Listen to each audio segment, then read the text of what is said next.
नाज़रीन इकराम, वही हुआ जिसका डर था। कप्तान के खिलाफ सूबाई हुकूमतें ख़त्म होते ही निगरानों ने निगरानी के बजाय ताकतवरों की ख्वाहिशात पूरी करना शुरू कर दी हैं।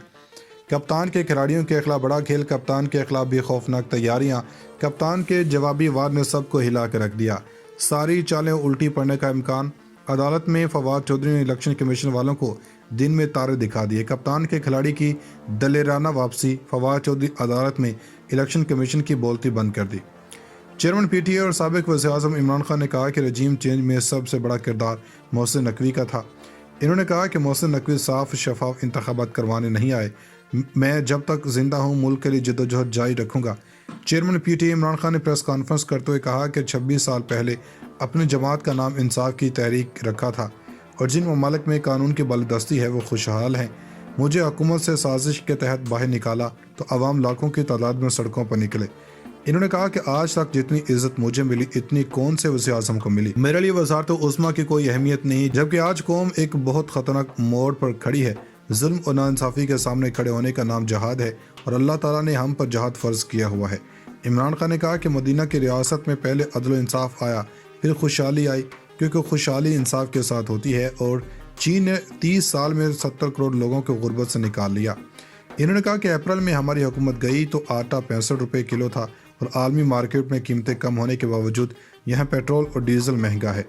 हमारी हुकूमत जाने से अब तक बिजली की कीमतें भी दुगनी हो गई हैं और अभी मुल्क में मज़ीद महंगाई आने वाली है। इन्होंने कहा कि 1100 अरब रुपये के करप्शन केसेस ख़त्म करवा लिए। पीडीएम ने मुल्क को तबाही की तरफ धकेल दिया।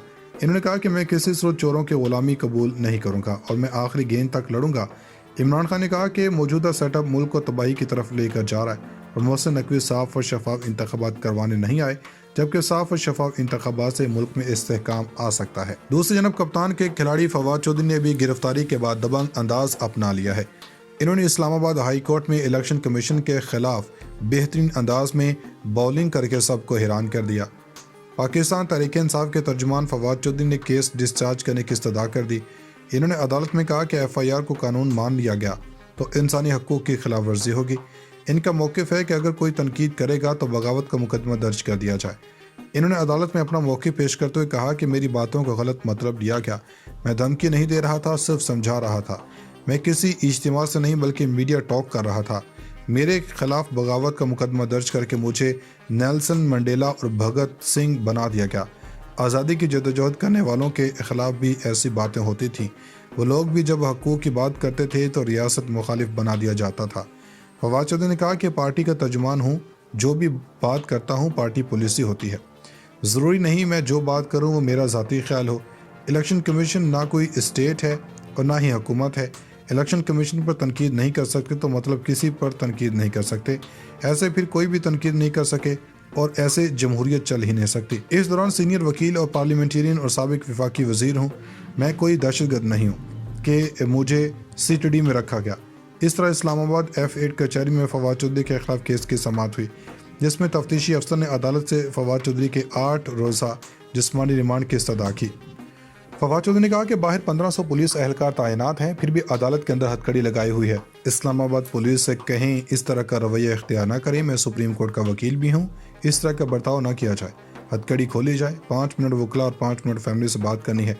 अब निगरान हुकूमत किस तरह ताकतवरों के काम करने में लगी हुई है, इसकी एक मिसाल और भी देख लें। आज ही के रोज़ लाहौर हाई कोर्ट ने फवाद चौधरी की बाजियाबी की दरख्वास्त खारिज कर दी। मीडिया रिपोर्ट्स के मुताबिक लाहौर हाई कोर्ट में जस्टिस तारिक सलीम शेख ने फवाद चौधरी की बाजियाबी की दरख्वास्त खारिज करने का फैसला सुना दिया। जस्टिस तारिक सलीम शेख ने फैसले में कहा था कि मेरे सामने मामला हब्स बेजा का है, लेकिन अब FIR अदालत में पेश हो चुकी है। इसको कैसे हब्स बेजा कह सकते हैं? ये केस पहले हब्स बेजा का था, अब नहीं, क्योंकि अब FIR अदालत में पेश हो चुकी है। अब ये हिरासत और गैर कानूनी नहीं है। गवर्नर हाउस लाहौर में सीनियर सहाफ़ियों से गुफ्तगू के दौरान सदर ममलिकत ने कहा कि PTI हुकूमत से इलेक्शन और मईशत पर मुज़ाकरात के लिए तैयार हैं। अगर इमरान खान 1-on-1 मुज़ाकरात नहीं करना चाहते तो दूसरे तीसरे दर्जे के लीडरशिप मुज़ाकरात कर सकती है। आरफ अलवी ने कहा कि इमरान खान को खदशा है कि हुकूमत इलेक्शन करवाने में संजीदा नहीं। इलेक्शन के हवाले से हुकूमत और अपोजिशन को मिल बैठना चाहिए। सदर ममलिकत ने कहा कि हुकूमत को कई मरतबा अपोजिशन से मुज़ाकरात की दावत दी, लेकिन हुकूमत ने 1.5 माह से कोई जवाब नहीं दिया। मुज़ाकरात के हवाले से हुकूमत की जानब से मुकम्मल खामोशी है। مائنس عمران خان فارمولے کے حوالے سے صدر مملکت نے کہا کہ مائنس عمران خان فارمولہ کامیاب نہیں ہو سکتا۔ عمران خان کی گرفتاری یا مائنس 1 فارمولے پر سخت عوامی رد عمل سامنے آئے گا۔ فواد چودھری کی گرفتاری سے متعلق ڈاکٹر عارف علوی نے کہا کہ فواد چودھری کے ساتھ جو سلوک کیا گیا اس پر شرمندگی ہوئی۔ پی ٹی آئی کی طرف سے فواد چودھری کی گرفتاری سے متعلق کوئی بات نہیں ہوئی۔ معاشی حالات پر صدر مملکت نے کہا کہ ملک ڈیفالٹ نہیں ہو رہا، IMF سے مذاکرات کامیاب ہوں گے۔ وزیر اعلیٰ پنجاب کی تقرری کے حوالے سے ڈاکٹر عارف علوی نے کہا کہ وزیر اعلیٰ پنجاب کے انتخاب کے حوالے سے آئینی طریقہ اپنایا گیا۔ آئینی طریقے سے نہیں جانچا جا سکتا کہ نگراں وزیر اعلیٰ جانبدار ہے یا غیر جانبدار۔ نظر کم سب سے پہلی بڑی خبر سپریم کورٹ سے ہے۔ سپریم کورٹ نے الیکشن کمیشن کو کہا ہے کہ عمران خان، فواد چودھری، اسد عمر کے خلاف اب اس کے خلاف کارروائی جاری رکھیں۔ ہائی کورٹ نے صرف اتنا کہا کہ حتمی فیصلہ جاری نہ کریں، ساتھ ہی انہوں نے جہاں اتنی ان کو فری ہینڈ دیا، ساتھ ہی کہا کہ جو پاکستان کے طریقہ انصاف کے اعتراضات ہیں اس کے اوپر بھی قانون کے مطابق فیصلہ کریں۔ یعنی ایک جانب الیکشن کمیشن کو عدالت کا اختیار دے رہے ہیں، یعنی توہین الیکشن کمیشن کا ایک نیا قانون بن چکا ہے۔ یہ عمران خان کے خلاف ہو رہا ہے لیکن گلے ان کے پڑ جائے گا۔ دوسری جانب ایک اور خبر سن لیں کہ الیکشن نہ کروانا جرم ہے، یہ کسی عہدیدار کے خلاف بیان دینا بڑا جرم ہے۔ ظاہری بات ہے کہ کسی کو اس کے مینڈیٹ سے دور کرنا زیادہ بڑا جرم ہے۔ اگر عوام کو حق دیا گیا تو وہ عمران خان کے حق میں فیصلہ دیں گے۔ اب جانتے ہیں کہ پاکستان تحریک انصاف کے رہنما علی نواز عوان نے اسلام آباد ہائی کورٹ کے اندر توہین عدالت کی درخواست دائر کی تھی، جس میں انہوں نے کہا تھا کہ عدالت کا حکم تھا مگر چیف الیکشن کمیشن نے اس پر عمل نہیں کیا۔ حیران کن طور پر عدالت نے اپنے فیصلے کے خلاف انٹرا کورٹ اپیلیں منظور کر لی ہیں، لیکن توہین عدالت کی درخواست پر ہائی کورٹ نے کہا کہ آئینی عہدہ رکھنے والے چیف الیکشن کمشنر کے خلاف توہین عدالت کی درخواست کیسے دی جا سکتی ہے، اس کے خلاف کارروائی جاری رکھیں۔ ہائی کورٹ نے صرف اتنا کہا کہ حتمی فیصلہ جاری نہ کریں، ساتھ ہی انہوں نے جہاں اتنی ان کو فری ہینڈ دیا، ساتھ ہی کہا کہ جو پاکستان کے طریقہ انصاف کے اعتراضات ہیں اس کے اوپر بھی قانون کے مطابق فیصلہ کریں۔ یعنی ایک جانب الیکشن کمیشن کو عدالت کا اختیار دے رہے ہیں، یعنی توہین الیکشن کمیشن کا ایک نیا قانون بن چکا ہے۔ یہ عمران خان کے خلاف ہو رہا ہے لیکن گلے ان کے پڑ جائے گا۔ دوسری جانب ایک اور خبر سن لیں کہ الیکشن نہ کروانا جرم ہے، یہ کسی عہدیدار کے خلاف بیان دینا بڑا جرم ہے۔ ظاہری بات ہے کہ کسی کو اس کے مینڈیٹ سے دور کرنا زیادہ بڑا جرم ہے۔ اگر عوام کو حق دیا گیا تو وہ عمران خان کے حق میں فیصلہ دیں گے۔